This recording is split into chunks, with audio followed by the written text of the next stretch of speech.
안녕하십니까. 뉴스데스크 원주입니다. 강원도가 도내 K 반도체 클러스터 조성에 속도를 내고 있습니다. 인력 양성을 위한 반도체 교육원 착공에 이어서 소모품 실증센터도 올해 첫 삽을 목표로 설계에 들어갔는데요. 반도체 저변 확대와 더불어 지역 기업의 유출은 막고 외지 기업의 유입은 촉진한다는 전략입니다. 보도에 조성식 기자입니다. 지난해 4월 공사를 다시 시작한 원주 불온일반 산업단지. 첨단 산업 육성을 목적으로 한 이곳에 반도체 소모품 실증센터가 들어섭니다. 연면적 2,400제곱미터, 지상 2층 규모로 국비 150억 원을 포함해 427억 원의 예산이 투입됩니다. 오는 9월까지 설계를 마치고 11월에 착공해 2027년 준공을 계획하고 있습니다. 완공되면 대전에 이어 국내 두 번째 반도체 소모품 실증센터로 이름을 올리며 반도체 생산 공정을 위한 여러 장비들에 들어가는 세라믹 소재 소모품의 성능 검증을 특성화할 예정입니다. 강원도에서 세라믹이 굉장히 잘하고 있었습니다. 그런데 아쉽게도 세라믹 부품을 만들고 소자업체에다 바로 납품할 때 실증이라고 하는 부분이 없었기 때문에 이 실증 부분들을 갖다가 지원해주면 크게 더 육성할 수 있을 거라는 차원에서 나날이 발전하는 반도체 기술에 맞춰 소모품 개발도 꾸준히 이루어지는 만큼 실증센터가 새로운 기술을 시험하는 테스트베드 역할을 수행하게 됩니다. 소모품의 경우 현재 국산화가 50% 수준으로 앞으로 계속 늘어날 전망이어서 실증센터 이용 증가에 대비한 증축 계획도 설계에 담겼습니다. 편의성을 무기로 소모품 생산 기업들을 지역으로 유인하는 것은 물론 현재 강릉에 밀집해 있는 60여 개 세라믹 제조업체들의 타 지역 유출을 원천 차단하는 효과도 기대하고 있습니다. 메가 클러스터가 중부권에 형성이 되어 있습니다. 하지만 이 메가 클러스터가 강원도에서도 이런 기반이 갖춰진다면 메가 클러스터가 확장돼서 강원도가 거기에 포함되는 큰 효과를 누릴 수 있다고 예상하고 있습니다. 4월 초 원주의 반도체 교육센터가 착공식을 가진 데에 이어 소모품 실증센터도 가시화되었고 올해 불온산단에는 미래차 반도체 신뢰성 검증센터가, 춘천 강원대학교에는 반도체 공동연구소 착공도 예정돼 있습니다. 반도체 생산 공장 유치라는 최종 목표를 향해 나아가는 강원도의 발걸음이 한층 빨라지고 있습니다. MBC 뉴스 조성식입니다. 도내 유기동물 보호소의 실태 연속 보도해드리고 있는데요. 원주는 강원도에서 가장 많은 한 해 800마리의 유기견이 입소하지만 입양률은 5%로 가장 낮습니다. 상황을 바꾸기 위해 원주시가 유기동물을 임시 보호할 일반 시민까지 모집하는데 더 적극적인 방법이 필요해 보입니다. 이병선 기자입니다. 지난해 새로 지은 견사에서 운영되는 원주 유기동물 보호관리센터. 원형 건물을 둘러가며 견사가 마련됐고 한가운데에 운동장을 마련해 입소한 강아지들이 햇볕을 쬐 수 있게 했습니다. 해마다 이곳에는 800마리 이상 새로운 유기견이 들어옵니다. 2022년에 870마리, 2023년 779마리, 지난해에는 810마리입니다. 하지만 새로운 집을 찾아 입양되는 숫자는 너무 적습니다. 2022년 100마리가 입양됐지만 2023년에는 절반 가까이 떨어진 57마리, 지난해에는 42마리였습니다.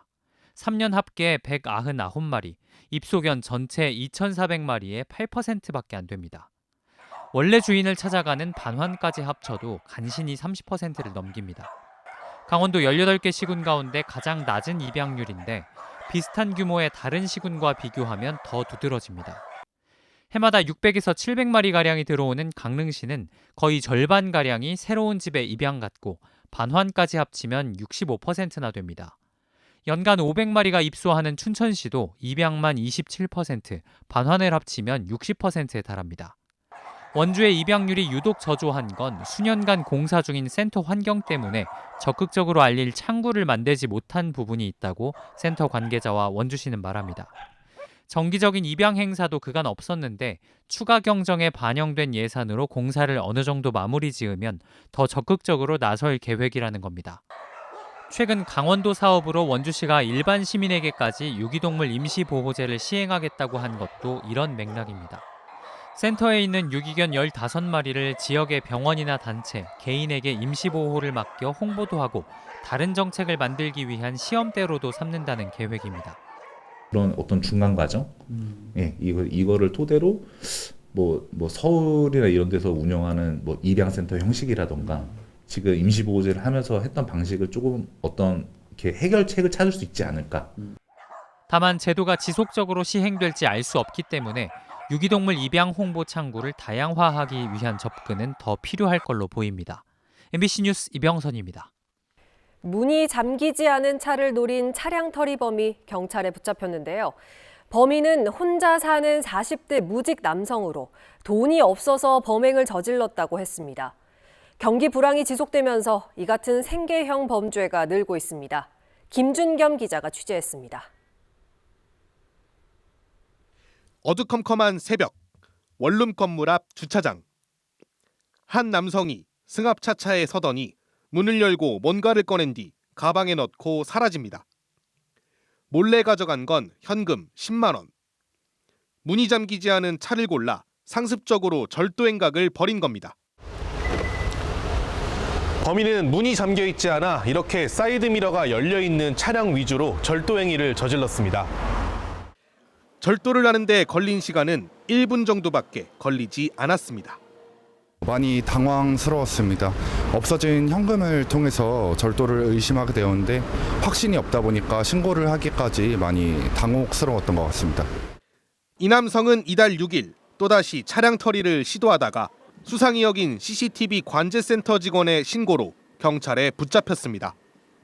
그 범인의 인상착의와 걸음걸이를 미리 파악하고 있었고, 그리고 추후 근무하는 과정에서 비슷한 인상착의와 걸음걸이의 남성을 발견하게 되어 경찰에 신고하게 되었습니다. 혼자 사는 이 40대 남성은 경찰 조사에서 직업이 없어 생계 유지를 위해 범행을 저질렀다고 말했습니다. 지난 2023년 12월에도 춘천의 한 아파트 주차장에서 차량 털이를 시도하던 20대 상습 절도범이 경찰에 붙잡혔습니다. 당시 잠복 근무 중인 형사 차량인지 모르고 문을 열었다가 덜미를 잡힌 겁니다. 역시 직업 없이 혼자 살다 저지른 생계형 범죄였습니다. 지난 2022년 기준 강원도에서 발생한 차량 털이는 63건. 이듬해인 2023년에는 119건으로 2배 가까이 늘었습니다. 이를 예방하기 위해서는 첫째, 차량 안에 귀중품이나 차키 두고 다니지 않기. 둘째로 차량 꼭 시정하고 다니기. 사이드미러를 꼭 접고 다니시는 것을 부탁드립니다.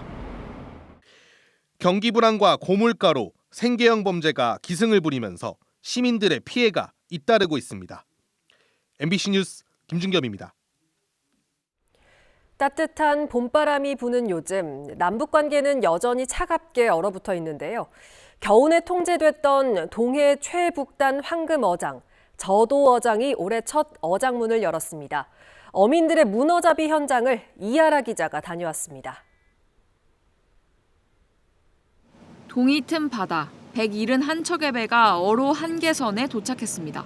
새벽 6시, 조업 시작 사이렌이 울리고 어선들은 시합이라도 하듯 전속력으로 북방 한계선 방향으로 달립니다. 저마다 찍어둔 명당에 낚싯줄을 던져 조업을 시작합니다. 몇 번의 입질을 거치고 나서야 이내 대문어가 모습을 드러냅니다. 어부는 허리를 한껏 굽혀 들어올린 대문어를 보며 한바구음을 짓습니다. 오늘 기분 좋고요. 많이 잡았으면 좋겠습니다. 지금 한 8마리 잡았어요. 이만한 거. 조금이라도 더 잡기 위해 앞으로 나가려는 어민들과 이를 막아서는 해군의 신경전이 벌어지기도 합니다. 동해 최북단 황금어장이 개방된 첫날, 모두가 만선의 꿈을 안고 조업에 참여했지만 마냥 즐거운 것만은 아닙니다. 냉수대 때문입니다. 작년에 나오면 한 70kg씩 잡아갔는데 오늘 지금 10kg도 못 잡았어요. 원인이 뭐라고 생각하세요? 배수가 좀 차고 와서 차가운 거 배수해가 들어와서 차가우니까 그런 것 같아요. 매년 4월 1일부터 12월 31일까지 조업할 수 있는데 올해는 차가운 수온 탓에 4월 17일로 개장이 늦춰지기도 했습니다. 잇따른 북한 도발도 어부들의 마음을 불안하게 합니다. 북방 한계선과 1.8km, 배로 10분이면 닿을 정도로 북한과 인접해 남북 긴장 상황에서는 폐쇄되기도 합니다. 어선 안전점검을 위해 저도어장을 찾은 김진태 강원도지사는 우리 군의 북한 도발에 대한 강경 대응을 요청했습니다. 동부전선에서 북한 측의 군사 도발이 있었습니다. 도발에 대해서 호락호락하게 보여지면 절대 안 됩니다. 긴급 안보 대책회의를 열어서 동해안 최북단 수산자원의 보고, 저도어장 조업량은 그해 날씨 변수에 따라 들쭉날쭉한데 최근 5년 사이 가장 많이 잡힌 해는 2021년으로 317톤이 잡혀 어획고는 58억 원에 이르고 있습니다. MBC 뉴스 이하라입니다. 원주시가 최근 도로 균열이 발생해 통행이 일시 제한됐던 혁신도시 왕성목 사거리에 싱크홀 전조 현상인 지반 침하는 발견되지 않았다고 밝혔습니다. 원주시는 현장 조사 결과 해당 구간에 상하수도나 도시가스관 등 지하시설물로 인한 지반 침하와 도로 파손은 없는 것으로 확인했다고 설명했습니다. 균열이 발생했던 이유로는 도로를 포장한 뒤 표면에 나타났던 작은 균열들에 빗물이 들어가고 날이 따뜻해지면서 팽창한 거라고 분석했습니다. 평창군이 행정안전부가 주관하는 2025년 생활권 단위 로컬 브랜딩 활성화 사업에 최종 선정됐습니다. 평창군은 특별 교부세 3억 원 등 6억 원의 예산을 들여 미탄면을 중심으로 로드트립, 트레킹 거점 마을인 미탄 아웃도어 빌리지를 조성할 계획입니다.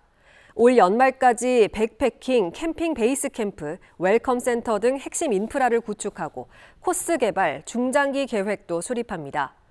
평창군 미탄면은 청옥산 600마지기 등 천혜의 자연환경을 갖추고 있고 지방정원 조성이 진행 중이어서 이번 로컬 브랜딩 활성화 사업을 통해 시너지 효과가 기대됩니다. 비번인 소방관이 상가 건물 화재를 진압하고 주민들을 대피시켜 큰 피해를 막았습니다. 원주소방서 소속 유상문 소방교는 어젯밤 8시 40분쯤 원주시 반곡동의 한 건물에서 불이 난 것을 발견하고 건물 내 시민들을 대피시킨 뒤 옥내 소화전을 이용해 화재를 진압했습니다. 횡성에서는 화재 진압에 적극 나서 화재 확산을 막은 주민 3명에게 표창이 수여됐습니다. 김영희 씨와 조필기 씨는 지난달 15일 청일면 속실리에서 발생한 산림 화재를, 안영지 씨는 지난 1일 둔내면 삽교리에서 발생한 화재를 발견하고 초기 진화를 벌여 대형 피해를 막았습니다.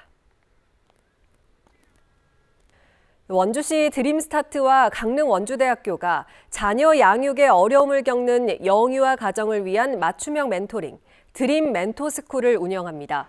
드림 멘토스쿨은 대학생 멘토가 영유아 가정을 방문해 놀이와 독서 지도, 정서 지지 등 발달 단계에 따른 맞춤형 활동을 지원하는 사업으로 상반기와 하반기로 나누어 대학생 16명이 2인 1조로 영유아 가정 8곳을 월 2회씩 방문하게 됩니다. 양육 정보 제공은 물론 아동의 인지와 언어 능력 발달을 촉진하고 양육자의 관심도를 높이는 데 기여한다는 계획입니다. 4월 20일 장애인의 날을 앞두고 평창에서 기념행사가 열렸습니다. 평창에 거주하는 장애인과 가족, 장애인 복지시설 종사자, 자원봉사자 등 400여 명이 참석한 가운데 기념식이 열렸고 유공자 표창, 감사패 수여 등이 진행됐습니다. 이후에는 함께 축하 공연을 감상하고 장애인 작품 전시 등을 관람하며 화합하는 시간을 가졌습니다. 원주시가 탈성매매 여성의 자활 지원 방안을 보다 촘촘히 마련하기 위해 LH와 업무 협약을 맺었습니다. 원주시와 LH 강원지역본부는 탈성매매 여성에게 LH 임대주택 입주 기회를 제공해 주거 안정과 사회복귀의 밑거름이 되도록 돕는 내용의 업무 협약을 맺었습니다. 원주시는 성매매 피해자 등의 자활 지원 조례를 통해 탈성매매 여성에게 1인당 2,160만 원까지 생계비, 직업훈련비, 주거비를 지원하고 있으며 성매매 피해 상담소와 연계해 의료 법률 지원, 심리상담, 치료회복 프로그램도 지원하고 있습니다. 현재 학성동 성매매 집결지 힘해촌에 운영 중인 성매매 업소 수는 21곳, 종사자 수는 20여 명으로 감소세를 기록하고 있습니다. 영월관광센터가 이번 주말부터 실감 콘텐츠 왕의 행차 백성과 함께하다를 무료로 상영합니다. 미디어 상영관에서 오는 19일부터 오전 10시 반, 오후 2시 반, 오후 4시 등 하루 3차례씩 상영될 예정으로 10분가량의 콘텐츠를 무료로 볼 수 있습니다. 이 영상은 국립중앙박물관이 조선 정조의 화성 낙성현을 축제의 이미지로 재구성한 내용으로 창덕궁을 출발해 화성 불꽃놀이까지 백성들과 함께한 정조의 여정을 따라가는 콘텐츠입니다. 보건복지부가 주관한 K-바이오헬스 창업기업 지원 사업에 원주시가 연속으로 선정돼 21억 원의 국비를 추가 확보했습니다. 이번 사업은 지역 거점형 클러스터를 육성하고 지역 내 바이오헬스 분야 창업기업을 발굴해 지원하는 것으로 원주시는 원주 의료기기 테크노밸리, 원주 세브란스 기독병원 등과 컨소시엄을 구성해 도내 기업의 시설과 장비는 물론 기술 지원도 함께 진행합니다. 지금까지 뉴스데스크 원주였습니다.